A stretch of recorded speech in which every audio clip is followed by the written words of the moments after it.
Hi, this is Dolly Reed Martin, and you are listening to TV Confidential. The Robertson author guest Jason Stuart. Jason Stuart, the Swiss Army knife of actors. Jason often been cast as managers, psychologists, and now, most recently, police detectives, but he has always been able to immerse himself in a host of characters, including the villainous plantation owner Joseph Randall in Nate Parker's searing drama, Birth of a Nation. Jason Stuart is also one of the first openly gay stand-up comedians. His book, Shut Up, I'm Talking, coming out in Hollywood and making it to the middle, is available in softcover and as an ebook through CCB Publishing. You can also find it at Amazon.com, wherever books are sold online. Jason's website, Jason Stuart, Stuart, jasonstewart.com. For listeners in Southern California, Jason Stuart will be appearing at Book Soup in Los Angeles. He'll be signing copies of his memoir, Shut Up, I'm Talking, along with special guest Alexandra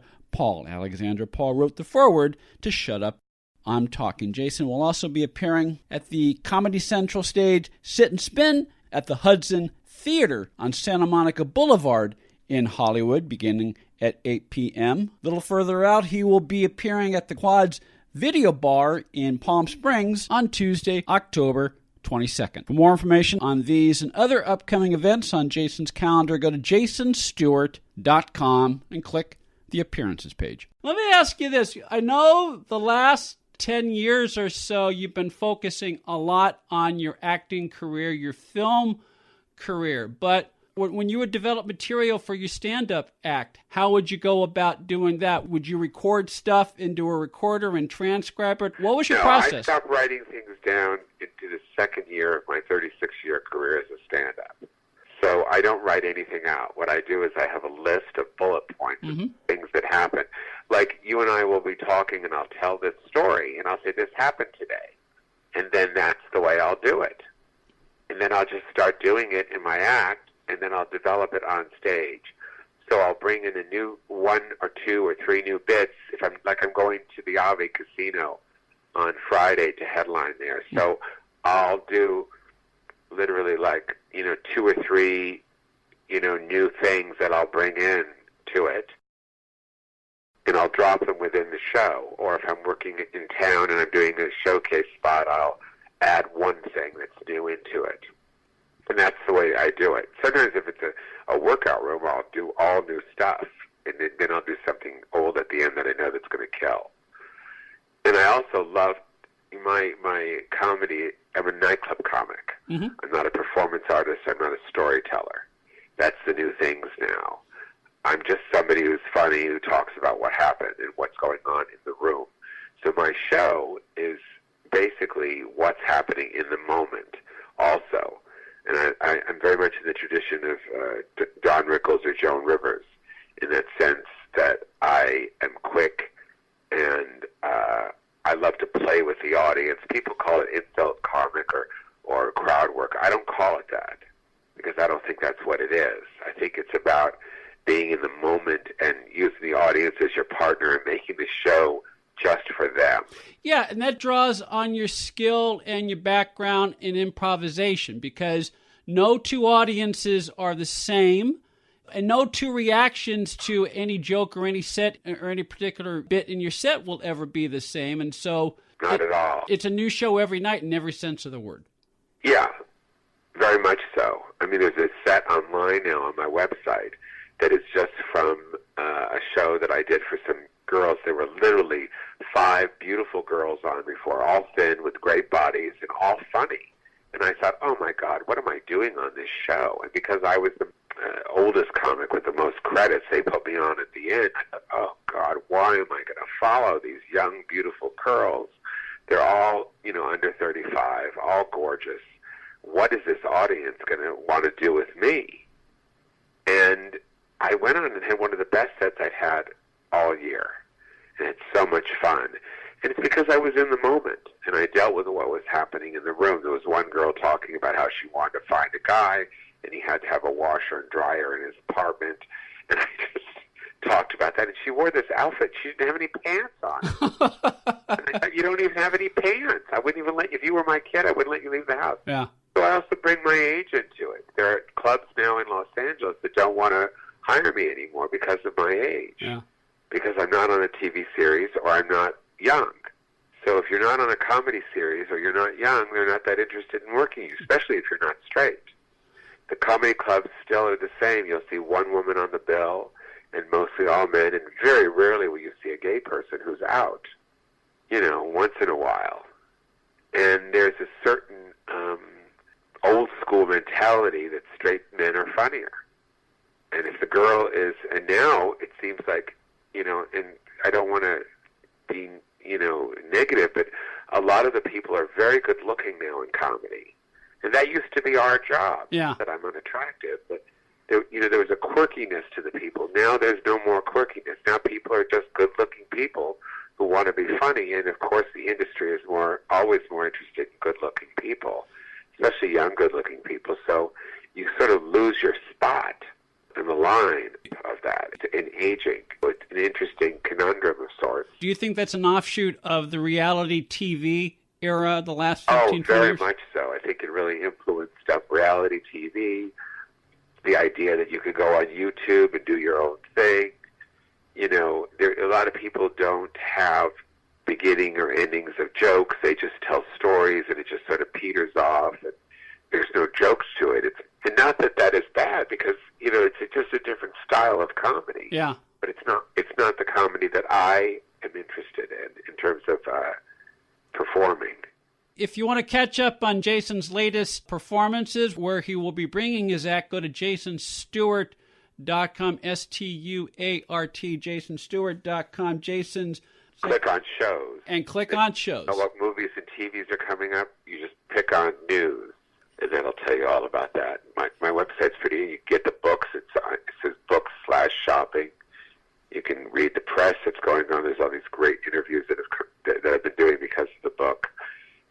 And I always want an easy website so you can just click on things. I agree with you. I believe in making things as easy for visitors and listeners to navigate as possible.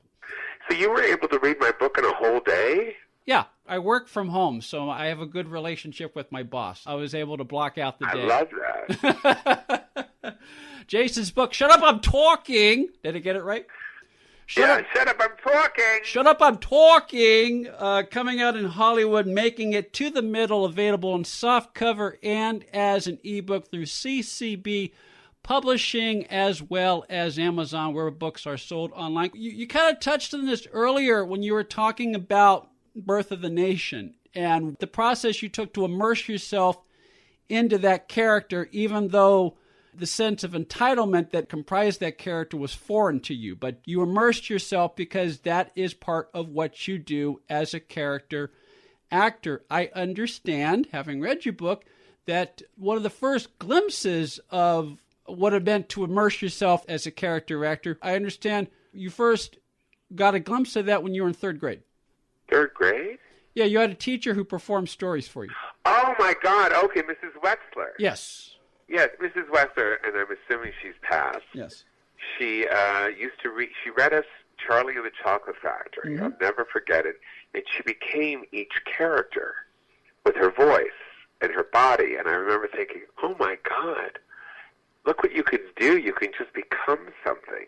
And that always interested in me much more than playing myself. People would always say, this part's perfect for you. Like I'm auditioning for a part now of this very strange Southern man who works on a gospel radio show, and he also works in a porn shop in this town. It's very much like True Blood, this kind of town, and I wear some eyeshadow or something, and he has a ponytail. I don't know what they see this, and it's interesting, and they couldn't get me in on this part, and my agent pushed, and they got me an interview. I guess they're having a hard time finding the person to play this part, and I'm working on that now. So it's something and I'm still not there in my mind of where it takes me a while I vegetate on things. Mm-hmm. I sort of ruminate, and I do it. I read Anthony Hopkins' book, and what he said just I took to this, because he said, read the part over and over and over again, and just 100 times, and it will come. And that's sort of what I do. it's the importance of doing whatever it takes to prepare yourself, whether it's just reading the part or just finding that essence of the character wherever it is so that... I also read, like before you called, I was typing it out, just my line. Uh-huh, okay. I do that all the time, and then I change the words in the sense that, in the grammar of it, like I'll write out words that I don't understand, and I'll write them in phonetically, because I'm dyslexic, or I'll put in commas and things where I want the character, that are things like, if you read it, it would be very bad grammar, but the way I want to say it, or the way the thoughts come to mind. Because I don't, like, look at the way I stuttered when I was trying to think of the word to say to you. People do that in life all the time. We don't do that in acting for some reason, in a lot of things. But now I think that's what people do. That's behavior. And I want to have that in my work. You know, and I also do a lot of watching of other people's work. I only watch great things. I rarely watch junk television. Rarely, if at all, because there's so much great film and television and theater around. I go to the theater, too, a lot. Yes, and there are several places in Shut Up, I'm Talking, where Jason talks about some of the many movies that left an impact on him, both personally and that helped him as an actor, one of which is Ordinary People. Big time. And just so big for me.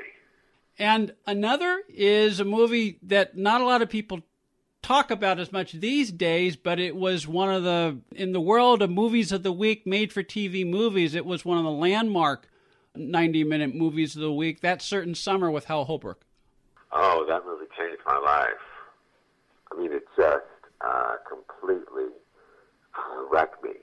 Okay, this is 1972 when it first aired. You're 13, 14. You sort of know, and you correct me if I'm wrong, you sort of know that you're gay, and so the fact that a major network television movie addresses what you're going through is important, and yet, because it was a couple of years before the American Psychiatric Association clarified that... Well, it was just an amazing film. It's the first time I ever saw two men who were in a romantic relationship that weren't wearing a dress. Yes. And that were just guys. And it just completely changed who I was. And yet it still took you several years before you, I'm not going to say accepted who you were, but let's put it this way. Without going in too much detail, throughout your teenage years, you tried to pursue heterosexual relationships. That's my job. Yeah. And I will be doing a reading of that particular chapter, which is now, I used to call it The Dating Game, but now it's called The Last Train to Heterosexuality Stops Here. Yeah. I'm going to be doing that at Sit and Spin August 15th in California, Los Angeles at the Comedy Central stage, doing a reading of that. And also August 2nd, I believe, I will be doing a book signing at Book Soup in Los Angeles, and I'll be reading from the book. But I have to ask, because you mentioned the original title of that chapter was The Dating Game. I'm so impressed that you've read the book and you're asking questions that no, I've been doing press for the last, since May, and I'm so impressed that you're asking me questions that no one else has asked me. Well, that makes me feel good, man. So yeah, because I get asked the same questions all the time. Okay, hopefully this is... That's bad, but, it just makes sense. I hear you. I hear you. Well, this may be a question that somebody has asked you before, but let me ask it anyway. The dating game that you did, you did an episode of the dating game like when you were 18, 19. I did it in 1979, and it took them a year and a half to get us the date. I didn't put that in the book, but it took them a year and a half for them to do it. I was so young. And I went on they gave us a free trip to Mexico City. And Jason sends several pages talking about what happens after you win. And we won't give that away. You have to pick up a copy of the book. But my question for you is, that was the Jim Lange dating game, which to me was the only real dating game. Oh, my God. Yes, you're right. Was there another version? I think there was, wasn't there? There are a couple of versions in the 80s. I think Elaine Joyce hosted one. Oh, God, you're good. Yes, I forgot. And I like Elaine Joyce, but to me... Wasn't she married to Neil Simon? I know she was married to Bobby Van. I don't... Yeah, but I think she married Neil Simon afterwards, I'd say. You're probably right. If I had my phone, I would cheat, but I'm not going to do that. So... What I always love about the Jim Lange version is that the end of the show, where they would play the Herb Alpert music, is that everyone would start swinging. And, yeah, because it was the late 70s. They had Jim wear the prom suit tuxedos, but he pulled it off. He was a charmer. Yeah. He was certainly an attractive man, but he had this incredible essence about him that made you feel like he was going to take care of you and everything would be good. Mm-hmm. He had that ability, which a lot of people don't have. Yeah. Now. Well, it kind of goes back to what we were talking about earlier about the difference in a lot of the newer wave of stand-up comics, and that it seems to be more a factor of looks. Not that looks are not important, but it seems to be a factor of looks versus essence. I agree with you. That is lost in a lot of respects today. I think you're right. Yeah. I think you're right. On the line with us is Jason Stuart. Jason Stuart, the Swiss Army knife of actors. We'll continue our conversation with Jason after this quick time out here on TV Confidential. Become an advertiser or underwriter of TV Confidential and let our brand help promote your brand. To find out more, go to televisionconfidential.com/advertise. Ed Robertson, along with her friend Donna Allen Figueroa, who I understand has a new book out. Yes, it's entitled Fall Again Beginnings. It's the first part of a 4-part contemporary romantic series set against the background of working actors. Something that you know a thing or two well, about. You write what you know, and I have been working in the business for several years. It is not necessarily autobiographical, but it's based on... Sure, many of the experiences that the actors in my book have, many have happened to me, many have happened to friends of mine. It's not, if you're looking for Valley of the Dolls, it's not, it's grounded in reality. It is grounded in reality, and it's the first in a series. Yes. Called the Fall Again series. Fall Again. Which is available as a paperback as well as an ebook and in Kindle at fallagainseries.com. Hi, my name is Lily. My mom and dad used to fight about money all the time. Then one day, I heard them talking about this guy, some uncle I never knew, called Uncle Sam. Well, they say this Uncle Sam guy wanted them to pay him like $1 gazillion, and they didn't have $1 gazillion. So they called this company they heard on the radio called the Tax Doctor. And the Tax Doctor worked with Uncle Sam's people. I think they're called the IRS. And they were able to work it out so my mom and dad didn't have to pay Uncle Sam very much money at all. So now mom and dad are happy, and I'm happy too. Thanks, Tax Doctor. If you owe $10,000 or more to the IRS or state, call now and pay less. 800-649-0142. 800-649-0142. That's 800-649-0142. Hi, this is Titus Welliver. You're listening to TV Confidential. Are payday loans ruining your life? Do you want control over your money again? If you have 2 or more payday loan cash advances, listen closely. You may be eligible for a program payday loan companies don't want you to know about.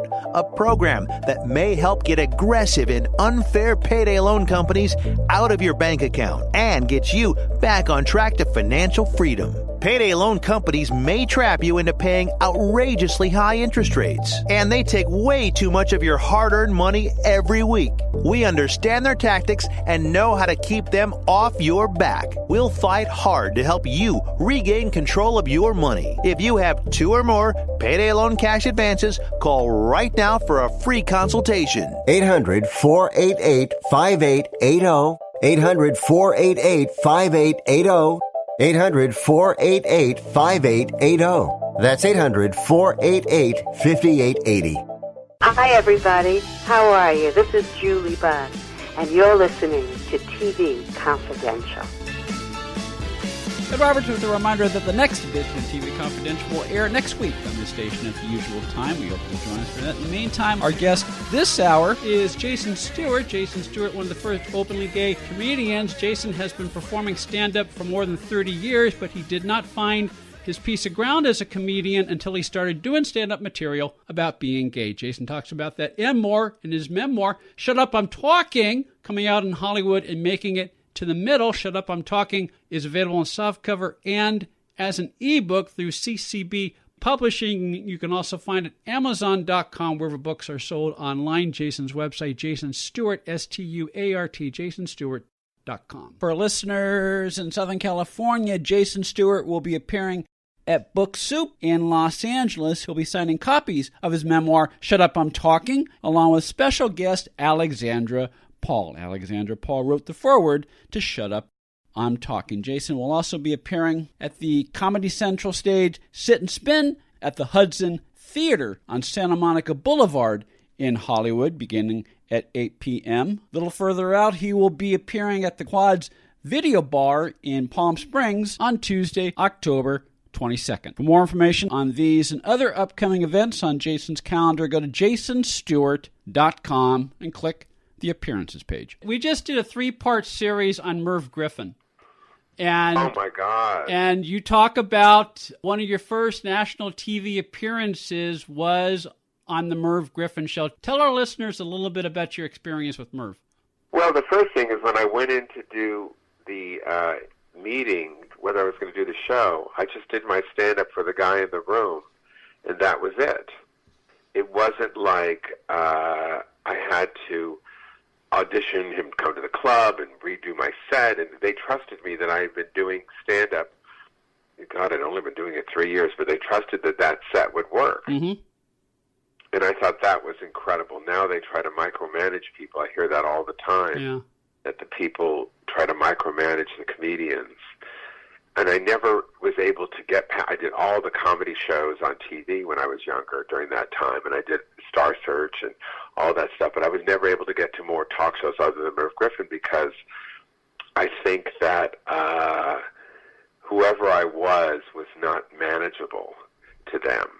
I wasn't the, also being gay was certainly no plus to a lot of these people. And that's always sort of saddened me. Yeah. I was going to say, we're not quite in the age of enlightenment that we're in today, although, as we alluded to earlier, even in the so-called age of enlightenment we're in today, we still have a ways to go. I think so. I think that they, in terms of talk shows, all of them are, they all want you to do it a certain way. They want to certainly control it. And I don't think that that works. Well, one of the things that made Merv different from his peers is he knew what it was like to be a performer. He didn't do stand-up, but he sang. So he knew what it was like to be in front of an audience. And so my understanding is that that's why a lot of actors and comedians and singers love doing his show, because he shared a bond with them. I didn't think of that, yeah. I think that was wonderful. Yeah. And in a way, when there was an anecdote you say had to do with either tapping his arm or tapping your arm, it's like he understood when you were telling a story and he respected your rhythm and he did not want to interrupt your rhythm. No, and it was amazing. That was really amazing. I can't tell you how it's something, and I've used it over and over and over again in my own career, and I've told people to do that.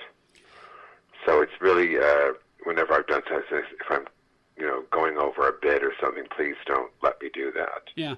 And I've done that. So that's really been sort of wonderful. Let's see, we've talked about your upcoming appearances, your upcoming book signing and book reading appearances in August. We've talked about where people can find your upcoming stand-up performances and how to book you as a speaker. Do you have any other film projects, or you recently did a web series? I have a web series that I'm in the process of editing called Smothered with a good friend, actor and writer, Mitch Hara. I also have a film called Hank that's been doing the short film festival circuit and has been doing incredibly well. And I also have 4 different movies coming out Can you tell us a little bit about them, or would one of them is coming out this summer. It's called Abducted, and I play my first detective. I play Detective Walter, and it's starring Scout Taylor Compton from Nashville, and the guy from Borak. Not Sasha. Yeah, he's in it. Michael Urie from Ugly Betty's in it, and it's a wonderful film. It's a drama, thriller, action film, and I play the sidekick to the pretty girl who's the head detective, and I walk around and I'm basically like my brother. I'm slightly irritated. I have around 8, and I'm doing that. And then I have another film called Immortal coming out, which is so good. It's about 4 different people who die, but never really die. And it stars Sam Levine from Freaks and Geeks and Inglourious Bastards, and Meryl Van Peebles, and Dylan Baker from Homeland, and Robin Bartlett from Mad About You, who you've seen her in a million movies. They're all so good. Really good acting in this. And then I have another film that you don't see me in the whole entire film, but I have a very large part. I'm the third lead in a film called The Fair. It's a science fiction about this guy and this gal in a cab. It's very much like an episode of Twilight Zone, and I play the dispatcher, and I talk like this. I'm like Danny DeVito from Backseat. And then I'm in another film called Hank, which has been doing the short film circuit. It just was in Palm Springs, Short Film International. And I play this very sweet, kind guy that doesn't have a voice, basically. And it's an unusual part for me, who's in a relationship. And it's the only one where I'm playing somebody gay. And he doesn't have a voice. And he can't really speak, his feelings. And he finds his way because he doesn't want to be in an open relationship. And when I was working with the director, I had him cut half the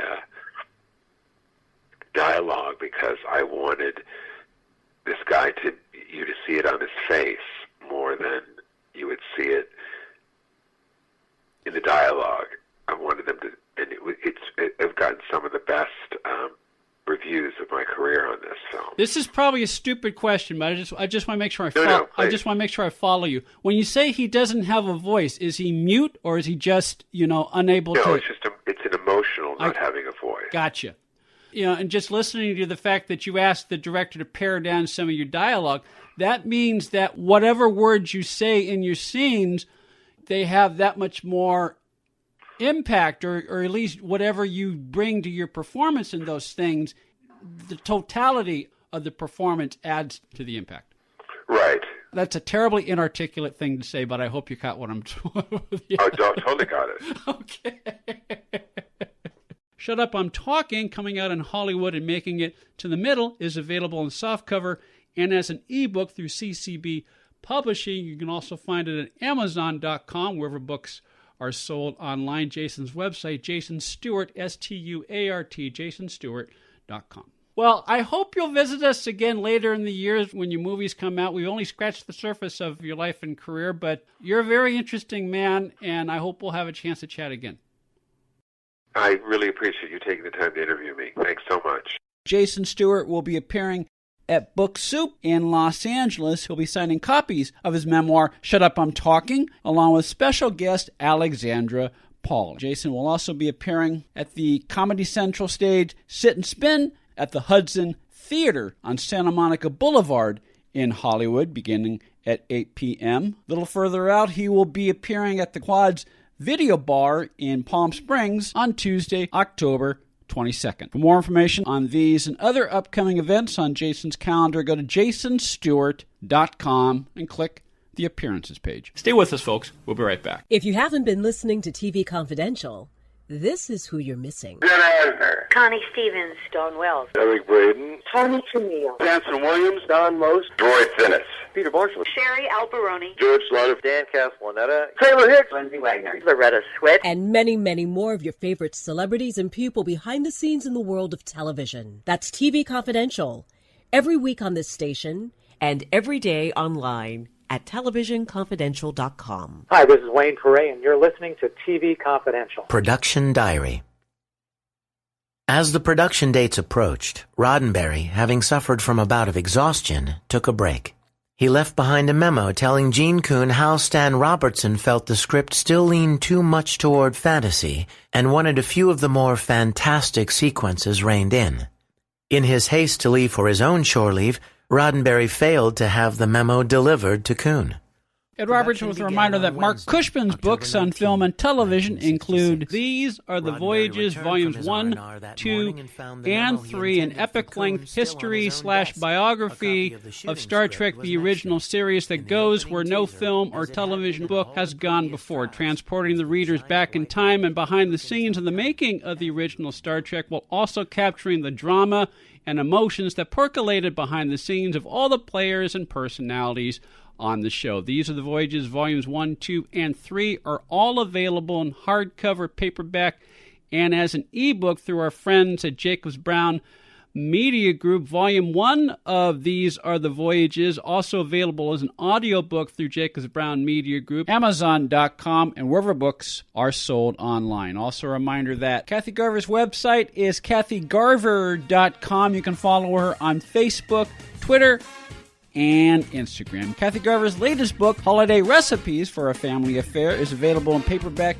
and as an ebook through bearmanormedia.com, Amazon.com, and wherever books are sold online. Also a reminder that Jason Stewart's book, Shut Up, I'm Talking, coming out in Hollywood and making it to the middle, is available in softcover and as an ebook through CCB Publishing. You can also find it at Amazon.com, wherever books are sold online. Jason's website, Jason Stuart, Stuart, jasonstewart.com. That'll do it for our program this week, folks. Ed Robertson, on behalf of Tony Figueroa, Donna Ellen, Phil Grace, Greg Ehrbar, and producer Chris Corman, thank you very much for listening. We'll talk to you next time on TV Confidential.